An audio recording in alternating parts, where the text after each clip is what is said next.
آج کے درس حدیث پاک میں ہمارا جو موضوع ہے وہ اخلاص ہے، نیتوں کا درست ہونا ہے۔ تین چیزیں کامیابی کے لیے ضروری ہیں، ایک علم ہے، ایک عمل ہے اور ایک اخلاص ہے۔ علم بھی ہو لیکن عمل نہ ہو تو وہ بیکار ہے، علم بھی ہو عمل بھی ہو لیکن اخلاص نہ ہو تو بیکار ہے عمل۔ تو اخلاص کا ہونا یہ ضروری ہے، اور اخلاص اسلامی عبادات اور طاعات کی بنیاد ہے۔ عبادات میں اخلاص کا وہی مقام ہے جو جسم میں روح کا ہے۔ عبادات ہم کرتے ہیں تو ان کے اندر اخلاص کا مقام وہی ہے کہ جو انسانی جسم کے اندر روح کا ہے۔ اگر روح نہ ہو تو انسانی جسم بیکار ہے، حرکت نہیں کر سکتا۔ ایسے ہی انسان کے اعمال میں اخلاص نہ ہو تو وہ عمل بیکار ہے، اس کو کوئی فائدہ نہیں ہے۔ اخلاص کا مطلب کیا ہے؟ اخلاص کا مطلب یہ جو کام بھی کیا جائے نمود و نمائش سے بالاتر ہو کر محض اللہ کی رضا کے لیے کیا جائے، کسی قسم کی شہرت اور ناموری مقصود نہ ہو۔ ہمارا جو بھی عمل ہو اس میں ہماری نیت اللہ کی رضا کا حصول ہو۔ ہم نماز پڑھیں تو اللہ کی رضا کے لیے، قرآن پڑھیں تو اللہ کی رضا کے لیے، ذکر و اذکار کریں تو اللہ کی رضا کے لیے، اچھی محفل میں آئیں تو اللہ کی رضا کے لیے، صدقہ و خیرات کریں تو اللہ کی رضا کے لیے، جہاد کریں تو اللہ کی رضا کے لیے۔ ہماری زندگی کا کوئی بھی کام ایسا ہو جو ہم کر رہے ہوں تو ہمارا مطمع نظر، مقصود نظر اللہ کی رضا اور خوشنودی کا حصول ہونا چاہیے، تب جا کر وہ عمل اللہ کی بارگاہ میں قبول ہے۔ قرآن کریم کے اندر بھی اس پر زور دیا گیا ہے، لیکن چونکہ ہمارا یہ درس حدیث ہے تو حضور کے نبی کریم صلی اللہ علیہ وسلم کے مبارک اور پیارے فرامین ہم اس حوالے سے پڑھتے ہیں اور سنتے ہیں، جن میں اخلاص پر بہت زور دیا گیا ہے تاکہ ہر عمل سے پہلے دلوں میں اخلاص پیدا رہے۔ نیک نیتی بھی اخلاص میں شامل ہے۔ حدیث پاک سماعت کریں، حضور کا فرمان بخاری شریف کی روایت ہے، اور اس کے راوی حضرت عمر بن خطاب رضی اللہ تعالیٰ عنہ خلیفہ ثانی، آپ اس کے راوی ہیں کہ حضور نبی کریم صلی اللہ علیہ وسلم نے فرمایا، تمام اعمال کا دار و مدار نیتوں پر ہے۔ جس شخص کی ہجرت اللہ اور اس کے رسول کے لیے ہے تو اسے اسی کا ثواب ہے، اور جس کی ہجرت دنیا یا کسی عورت کی خاطر ہے اس کے لیے وہی کچھ ہے جس کے لیے اس نے ہجرت کی ہے۔ دیکھیں، ہجرت جیسے عام کام کے اندر بھی اگر نیت اللہ کی رضا نہیں ہے تو اس ہجرت کا ثواب نہیں ملے گا۔ ثواب اس صورت میں ہوگا کہ جب انسان کی نیت اللہ کی رضا ہو، کہ میں اللہ کی رضا کے لیے ہجرت کر رہا ہوں، اللہ کی خوشنودی کے لیے ہجرت کر رہا ہوں، تب جا کر اس کو اللہ کی بارگاہ سے اجر اور ثواب ملے گا۔ تو نیت کا ہونا یہ بڑا اہم کام ہے۔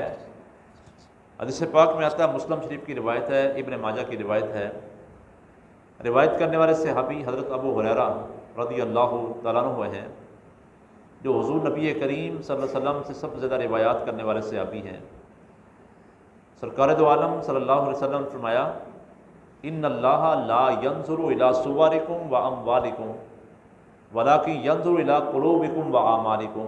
مشہور حدیث پاک ہے، اس کے اندر بھی دل کی نیت کے بارے میں ذکر فرمایا گیا ہے کہ بے شک اللہ تعالیٰ تمہاری صورتوں کو نہیں دیکھتا، اللہ کریم تمہارے مالوں کو نہیں دیکھتا، تو اللہ دیکھتا کیا ہے؟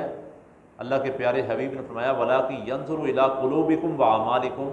اللہ تعالیٰ تمہارے دلوں کو دیکھتا ہے اور تمہارے اعمال کو دیکھتا ہے۔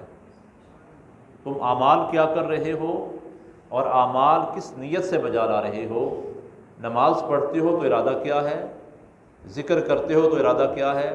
تلاوت قرآن کرتے ہو تو ارادہ کیا ہے؟ سخاوت کرتے ہو تو ارادہ کیا ہے؟ صدقہ و خیرات کرتے ہو تو اللہ ہمارے دل میں ارادہ کیا ہے؟ اللہ اس چیز کو دیکھ رہا ہے۔ تو اس لیے نیت کا درست ہونا یہ انتہائی ضروری اور عام ہے تمام اعمال کے اندر۔ ایک اور روایت سماعت فرمائیں، جس کے راوی حضرت سہل بن سعد ساعدی رضی اللہ تعالیٰ عنہ ہیں کہ حضور نبی کریم صلی اللہ علیہ وسلم نے فرمایا، مومن کی نیت اس کے عمل سے بہتر ہے، اور منافق کا عمل اس کی نیت سے بہتر ہے، اور ہر ایک اپنی نیت پر عمل کرتا ہے، بس جب کوئی مومن کوئی عمل کرتا ہے تو اس کے دل میں نور پھوٹ پڑتا ہے۔ دیکھیں، منافق کا عمل بھی ہے، مومن کا عمل بھی ہے۔ لیکن مومن کے عمل کے اندر نیت خالص ہے، تو جب وہ عمل کرتا ہے تو اس کے دل میں اچھی نیت کی برکت سے اور اس عمل کی برکت سے ایک نور پھوٹ پڑتا ہے اور اس کا اندر روشن اور منور ہو جاتا ہے۔ نیت کا درست ہونا کس قدر اہم اور ضروری ہے۔ ایک اور روایت سماعت کریں حضور کا فرمان نیت کے حوالہ سے، تاکہ ہم اپنے اعمال کے اندر نیتوں کو درست کر لیں اور ہمارے اندر اخلاص پیدا ہو جائے، کیونکہ ہمارے اعمال میں ریاکاری ہے، دکھلاوا ہے، شہرت ہے، ناموری ہے، نمود و نمائش ہے، یہی ہمارے اعمال کو برباد کر رہے ہیں۔ ہم سمجھتے ہیں عمل کر رہے ہیں، لیکن وہ عمل برباد ہو رہے ہیں ہماری نیت کا درست نہ ہونے کی وجہ سے۔ مسلم شریف کی روایت، بخاری شریف کی روایت ہے، راوی حضرت ابو بکرہ نفیع بن حارث رضی اللہ تعالیٰ عنہ ہوئے ہیں کہ حضور نبی رحمت صلی اللہ علیہ وسلم نے فرمایا، جب دو مسلمان آپس میں لڑتے ہیں، ان کی تلواریں آپس کے اندر ملتی ہیں، یعنی باہم لڑائی کرتے ہیں دو مسلمان اور دونوں قتل ہو جاتے ہیں، تو فرمایا قاتل بھی اور مقتول بھی دونوں جہنم میں جائیں گے۔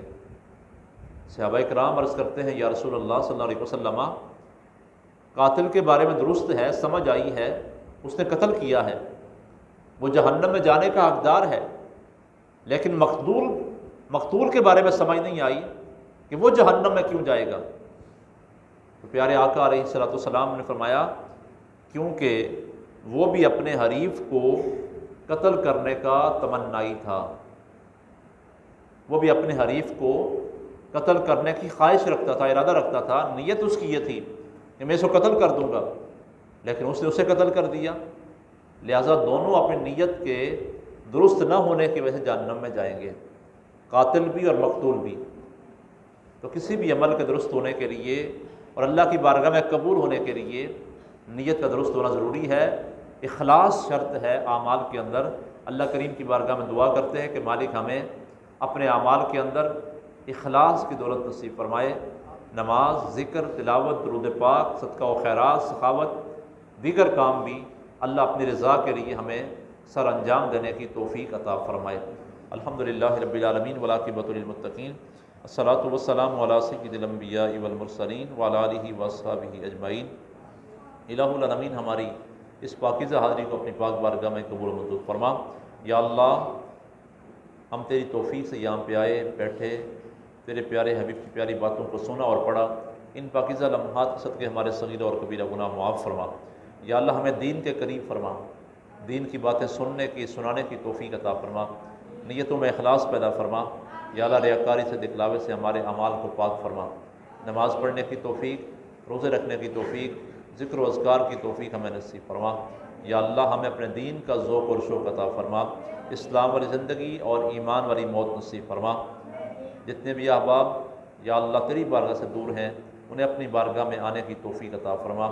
جو ماہ رمضان کی مبارک ساعتوں کے اندر بھی یا اللہ اس کی بے حرمتی کے مرتکب ہو رہے ہیں، مالک ان کو بھی سمجھ اور شعور عطا فرما، اپنے گناہوں کو بخشوانے کی ہمیں توفیق عطا فرما۔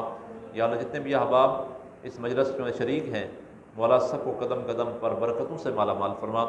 یا اللہ سب کو دین کے راستے پر استقامت نصیب فرما، بیماروں کو شفا عطا فرما، پریشان حالوں کی پریشانیاں دور فرما۔ اول خیر، آخر خیر، ظاہر خیر، باطن خیر۔ اللہم یا مقلب القلوب ثبت قلبی علی دینک، صلی اللہ علی حبیبہ محمد و آلہ وصحبہ اجمعین برحمتک یا ارحم الراحمین۔